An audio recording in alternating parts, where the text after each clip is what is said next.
Vida saudável é uma questão de escolha.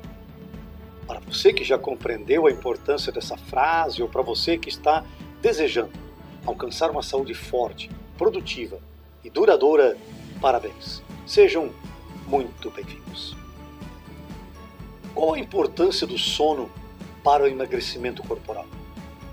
O quanto a hereditariedade tem a ver com o processo do sobrepeso? Qual a ligação existente entre autoimagem e o aumento do peso do corpo? Se esse tema lhe parece interessante, dê o seu like. Se inscreva no canal e ative as notificações para ser avisado quando novos vídeos forem saindo. Se for relevante para você, talvez seja também para outras pessoas. Então, compartilhe esse vídeo. Isso gera o aumento do engajamento na plataforma, aumenta a visibilidade e, claro, atrai novos seguidores. Então, vamos lá. O sobrepeso na civilização atual é algo que tem preocupado cientistas, médicos e especialistas da área da saúde. É uma das anormalidades mais comuns dos nossos tempos e o mais sério transtorno alimentar do mundo desenvolvido. Você sabia que o sobrepeso nutricional corresponde a 95% dos casos, enquanto que o sobrepeso metabólico representa apenas 5%? Escreva aí nos comentários sobre essa realidade. O sobrepeso pode ser considerado uma pandemia, um problema de saúde pública mundial. No Brasil, há um aumento significativo de excesso de peso na população. Segundo o Ministério da Saúde, no ano de 1993, 15% da população brasileira adulta apresentava sobrepeso e 6,8% obesidade. Dados do IBGE mostravam que, em 2015, 56,9% da população brasileira se encontrava com sobrepeso e 20,8% eram obesas. A Fiocruz Brasília aponta um estudo onde diz que 48% dos adultos brasileiros terão obesidade até 2044 e 27% viverão com sobrepeso. De acordo com a Organização Pan-Americana da Saúde, nos últimos 20 anos, o sobrepeso entre crianças e adolescentes brasileiros aumentou 240%. O que você acha desses números? Escreva aí nos comentários. Me perguntaram esses dias se é verdade que dormir ajuda a emagrecer. Minha resposta foi: depende de como e quando você dorme. A alteração dos níveis hormonais da leptina e da grelina leva a desajustes nutricionais quando o sono está desregulado. A leptina é um hormônio composto por 167 aminoácidos. Fornece ao cérebro informações sobre o equilíbrio energético. Ele gera saciedade e é influenciado negativamente pelo consumo de açúcar e pela maioria dos adoçantes. A leptina é como que desligada do mecanismo, e isso então gera a vontade de continuar comendo sem necessidade. Aliás, qualquer refrigerante inibe a ação da leptina, e é por isso que normalmente a pessoa não fica somente num copo de refrigerante. Já a grelina é um hormônio composto por 28 aminoácidos, atua no hipotálamo para aumentar o apetite e diminuir a saciedade. Aumenta nos períodos de jejum, estimulando a sensação de fome, e é secretado principalmente pelo estômago. A privação de sono vai desequilibrar a equação grelina-leptina, levando ao aumento do apetite. Esse desequilíbrio vai contribuir para o ganho de peso, levando a uma maior ingestão de carboidratos e alimentos ricos em calorias. A melatonina também é fundamental nesse processo. Ela promove efeitos benéficos para a saúde e um deles é o auxílio na regulação do peso corporal. Isso porque, ao melhorar a qualidade do sono e manter um metabolismo saudável, ela ajuda a corrigir os efeitos da desbiose intestinal, um desequilíbrio na composição da microbiota intestinal que afeta a digestão, a absorção de nutrientes e o sistema imunológico. E esse processo ajuda muito na perda de peso. O cérebro inicia a produção de melatonina por volta das 20 horas, tendo seu pico producional em torno das 22 horas. Por isso que dormir durante esses horários é o mais indicado, pois o sono é essencial para a regulação do gasto energético diário. Infelizmente, dormir tarde da noite se tornou um hábito de muitas pessoas, principalmente na fase da adolescência. Um adolescente, inclusive, precisa dormir entre 8 e 10 horas por noite. Porém, segundo um estudo apresentado por Maria Juliana Leone, pesquisador do Laboratório de Neurociências da Universidade de Buenos Aires, 93,5% dos jovens não chegam nem às 7 horas de sono. E vários estudos correlacionam o baixo tempo de sono com o aumento do peso corporal. Artigos estudados para esse vídeo estarão citados na descrição. Os desajustes que ocorrem no relógio biológico prejudicam muito a duração e qualidade do sono.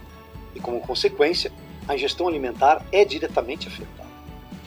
Como eu disse antes, o sono é fundamental no processo de emagrecimento e na manutenção de uma saúde equilibrada, afetando positivamente a capacidade do corpo processar e utilizar os nutrientes dos alimentos de forma eficaz. Uma noite mal dormida reduz o processo metabólico, inclusive da libido, onde a testosterona é como sequestrada pelo excesso de tecido adiposo, afetando também o relacionamento afetivo e sexual. Você entendeu agora como a queima de calorias em repouso é prejudicada pela privação do sono? Você acha que essa informação merece ser compartilhada? O aumento do peso corporal, então, é uma consequência de vários fatores: físico, alimentar, psicológico, hormonal e genético. Aqui quero fazer uma ressalva importante. A herança genética, de forma específica, pouco pode ser modificada por estar atrelada ao código de hereditariedade. Muitas pessoas, inclusive, acreditam que a genética determina tudo, inclusive o perfil lipídico de um indivíduo. Porém, entenda que ninguém é refém da sua hereditariedade. Isso precisa ficar claro. Não é porque o seu bisavô, seu avô, seu pai foram obesos que você vai ser obeso. Isso não é verdade. Você pode ter a tendência genética da obesidade, mas ela corresponde a somente 25% do nosso genoma. Os outros itens acima citados formam os outros 75%, que são modificáveis através de estímulos ambientais capazes de operar modificações químicas no DNA, por meio de processos biológicos, levando a transformações no organismo e conectando nosso código genético ao ambiente no qual estamos inseridos. Isso se chama epigenética. O hipotálamo, uma região do cérebro localizada acima da hipófise, que atua na regulação da sede, temperatura, pressão arterial, também age no equilíbrio do apetite. Ele faz uma ligação entre a neurologia e a endocrinologia do cérebro. Essa interface é fundamental para entendermos o processo de emagrecimento, pois as imagens que gerenciamos no nosso dia a dia geram o foco de nossas escolhas e decisões. O cérebro, ele não diferencia situações, ele apenas obedece àquilo que determinamos pelas imagens que priorizamos. É o que conhecemos por hábito. Uma crença, um paradigma, permanece até o substituirmos por outro paradigma, ou por outra crença. E a melhor forma de realizar isso é através de um hábito. Uma crença se perpetua por tudo aquilo que vemos, ouvimos e experimentamos. Ou seja, mudar o que se vê, o que se ouve e o que se experimenta modificarão também os hábitos diários. Em relação à alimentação, o açúcar é a base dos carboidratos, principalmente a sacarose, lactose e frutose. Quando refinado, se torna um enorme problema para o organismo, pois aumenta a gordura no sangue, facilita o desenvolvimento do diabetes, o enfraquecimento dos ossos, a má digestão das proteínas e vitaminas. Sua ação é muito problemática porque ele é tão viciante quanto as drogas ilícitas. Comer carboidrato, principalmente aquele com maior índice glicêmico, produzirá a vontade de comer mais carboidrato com maior nível de açúcar. É um processo cíclico e viciante. Esse mecanismo intermitente de consumo dos carboidratos acontece porque, ao ingerir algo com alto índice glicêmico, fará com que o pâncreas estimule a produção de insulina para a corrente sanguínea em torno aí de 15 minutos, e talvez em grande quantidade para dar conta do nível de glicose existente. E cerca de 90 minutos depois, você estará como que louco por açúcar. Isso acontece porque o nível de glicose cai muito rápido, gerando uma necessidade fisiopsicológica. No consumo de gorduras boas, e já vou falar sobre elas, a injeção insulínica pode levar de 4 a 5 horas e ser de baixa concentração.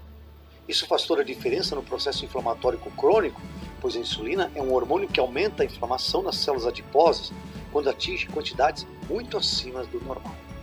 Ou seja, quanto mais insulina no sangue, mais gordura corporal será produzida. Em relação às gorduras, a dos óleos vegetais refinados de soja, de canola, de milho, entre outros tipos de gorduras trans, e trans significa transformação, ao serem submetidas a grandes pressões, altas temperaturas, com a presença de um catalisador e bombardeadas por moléculas de hidrogênio, criam novas moléculas que não existem na natureza e, por isso, ao entrarem em contato com as células, não são reconhecidas, sendo, portanto, ruins para o organismo por sofrerem oxidação por hidrogenação parcial, tornando-se assim alimentos inflamatórios e, por consequência, facilitadores do excesso de peso. As gorduras saudáveis, ao contrário, como é o caso do óleo de coco, extra virgem, banha de porco natural, azeite de oliva em vidro escuro e prensado a frio, ômega 3, linhaça, etc., geram saciedade e ajudam no emagrecimento. Por isso, dizer que todas as gorduras são malefícios para o organismo é brincar com a saúde das pessoas. Como existem professores de educação física bons e ruins, também existem gorduras boas e as que não valem nada. É preciso fazer o que Jesus disse, que o nosso sim seja sim e que o nosso não seja não. Ninguém joga produtos do seu carrinho de supermercado. Isso é uma escolha sua, uma decisão exclusivamente sua.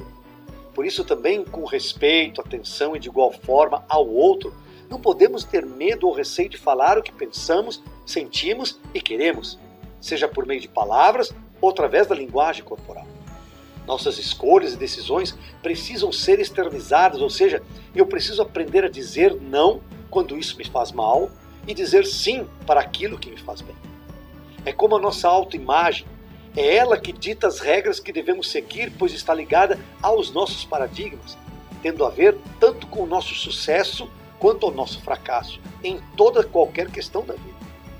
Todo o corpo fala e tudo o que ele diz é muito importante. Aliás, a nossa linguagem corporal molda, expressa e determina quem somos. Nossa comunicação não verbal pensa, sente e governa sobre os nossos sentimentos, nossos pensamentos, nossas escolhas e nossas decisões. A comunicação não verbal ela é responsável por 93% de nossas interações, onde 38% corresponde ao nosso tom de voz e 55% identificar na nossa expressão corporal. E somente 7% corresponde às nossas palavras. O que faz a pessoa engordar não é somente o alimento que ela come ou a falta de exercício físico, mas também a imagem que ela tem de si própria. É preciso ignorar tudo aquilo que não é benéfico para que a nossa autoimagem seja positiva. Quando a pessoa que está com sobrepeso começa a fazer uma dieta sem modificar ou alterar a sua autoimagem, qualquer perda de peso será temporária. É por esse motivo que pessoas que, mesmo querendo, não conseguem permanecer no peso que gostariam ou chegar no peso que idealizam, pelo simples fato de terem sido programadas mentalmente para encontrar o que perderam. A sua autoimagem medirá o quanto o seu objetivo se desfocou do seu desejo. Por conseguinte, corrigirá imediatamente o curso para recuperar o que foi perdido. E tenha certeza, o que foi perdido será encontrado.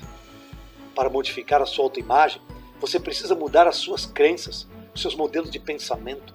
Como eu disse antes, o cérebro não diferencia a realidade da fantasia. Ele apenas faz acontecer o que está sendo programado em nosso pensamento, em nossa crença. É por isso que os problemas com a autoimagem levam a pessoa a uma baixa autoestima, aumentam a ansiedade, ajudam na progressão da depressão e nos distúrbios alimentares. O excesso lipídico no tecido adiposo é resultado de um desequilíbrio no tamanho ou no número de células de gordura. Ou seja, todo e qualquer excesso de gordura no corpo é um processo inflamatório. Se você está acima do peso, com os famosos pneus, pochetes, estrias, celulite, sinto muito em dizer, você está inflamado e precisa modificar os seus paradigmas, as suas atitudes, as suas prioridades. A cargo de informação, quanto mais tempo uma mulher permanecer acima do peso ao longo de sua vida, maior o risco do desenvolvimento de vários tipos de câncer, onde o sobrepeso aumenta 7% na chance de desenvolvimento de células cancerígenas para cada 10 anos vividos acima do peso. Em uma breve revisão bibliográfica, se pode verificar que na década de 30 se costumava atribuir a obesidade a uma disfunção da tireoide. Porém, Nas décadas seguintes, pesquisadores mostraram que o excesso de peso não era diretamente produzido por uma atividade aumentada ou diminuída de uma glândula endócrina, mas sim em consequência de falta de exercícios físicos, hábitos alimentares irregulares, interação e influência de fatores culturais, sociais, familiares, psicológicos e emocionais. Existe uma predisposição genética para o ganho de peso, porém, como vimos anteriormente, essa tendência está mais vinculada a hábitos relacionados à família. Alguns autores chegam a afirmar que a constituição do corpo é herdada, mas o acúmulo de gordura não. Ou seja, a propensão genética existe, mas os hábitos ambientais familiares com certeza têm uma influência bem maior. O acúmulo excessivo de gordura corporal revela duas abordagens distintas, a psicossomática e a comportamental. Esta última percebe o excesso de peso como um aprendizado de comportamento condicionado a fatores externos do meio vivenciado pela pessoa.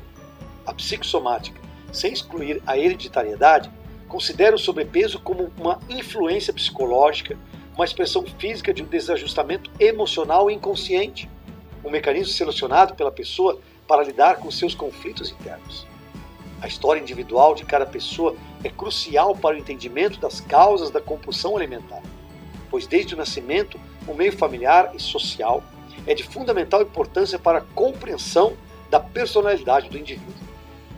Para as pessoas com sobrepeso, a comida é mais do que uma necessidade orgânica, é uma satisfação para uma variedade de interesses. Simbolicamente, a comida significa afeto, predominantemente maternal, como se fossem os seios da mãe, que foram fonte primária de desejo e gratificação. O excesso de peso evidencia sentimentos de angústia, impotência, desespero, agressividade contida, falta de controle, inibição, ansiedade, falta de confiança em si mesmo, insegurança, que confirmam que atrás de toda compulsão alimentar há fatores emocionais que impulsionam ao ato de comer, mais do que o necessário, que pode estar relacionado a uma família que na infância foi controladora, exigente, opressora, e esse controle, essa exigência, essa opressão pode permanecer de forma inconsciente por muito tempo na vida adulta. Muitos confundem magreza com saúde, porém não são sinônimos. O mundo atual afirma que a pessoa magra é bela, desejada, atraente e saudável. Os três primeiros itens podem até ser verdadeiros, mas o quarto não é determinante. As análises de índice de massa corporal são importantes, contudo não são os únicos parâmetros aceitáveis. Existem medições como a antropometria e a bioimpedância que revelam resultados mais fiéis à realidade corporal de uma pessoa. A fisiologia explica que quando uma pessoa quer emagrecer e começa então a passar fome por meio de uma dieta restritiva, por exemplo, o hipotálamo tem dificuldade de identificar esse processo e numa ação de preservação ele baixa o metabolismo e cada vez mais a pessoa terá maior dificuldade para emagrecer. Uma dica interessante é substituir a vontade de comer bebendo um copo d'água. A água é muito importante para o emagrecimento. Essa ação pode ajudar muito no controle do apetite. Inclusive, tomar em torno de 300 ml de água morna com limão sem açúcar pode promover um nível de saciedade interessante. Manter o intestino saudável é outra forma fundamental para a perda de peso, pois sua função vai desde a absorção nutricional até manter alta a imunidade do organismo, eliminando resíduos e toxinas. As mudanças que ocorrem na microbiota intestinal interferem no aumento da absorção energética, nos processos de fermentação metabólica e glicolítica, e por isso são importantíssimos no mecanismo do emagrecimento. Uma estratégia interessante de se utilizar são as cepas de lactobacilos, além, é claro, de água de qualidade e em quantidade suficiente, e o baixo consumo ou eliminação de produtos ultraprocessados e fast food da dieta, principalmente à noite. A insuficiente quantidade de água e o consumo de alimentos processados gerará constipação e desconforto cardiovascular, entre outras situações desagradáveis. O exercício físico aumenta o trabalho hormonal, principalmente os relacionados com a sensação de prazer, saúde e bem-estar, promovendo a hipertrofia muscular, o que por sua vez acelera a queima de gordura e, consequentemente, ajuda a regular os níveis insulínicos, além de melhorar o humor, o sono e o equilíbrio integral. O excesso de peso e obesidade podem se fortalecer no período escolar. Ou você nunca ouviu falar sobre as crianças gordinhas nas aulas de educação física? Além do bullying, em diversas escolas o modelo de atividades físicas utilizado é ultrapassado e focado em esportes de competição e não em atividades criativas, divertidas e de cooperação, onde as crianças com sobrepeso são muitas vezes excluídas ou então incluídas em atividades de alto impacto, favorecendo uma sobrecarga articular que promoverão sofrimento e traumas que acompanharão essa criança por muitos anos em sua vida. O excesso de peso durante a juventude pode alterar a arquitetura cardiovascular, aumentando os riscos de desenvolvimento de problemas cardíacos, pois o sobrepeso dificulta a passagem do sangue e força o coração ao trabalho extra, provocando um estresse demasiado. Outra estratégia benéfica para a perda de peso é o jejum e o jejum intermitente, assunto para uma outra oportunidade. Por isso, diga não à obesidade e ao acúmulo de gordura corporal, pois saúde é a maior riqueza da vida.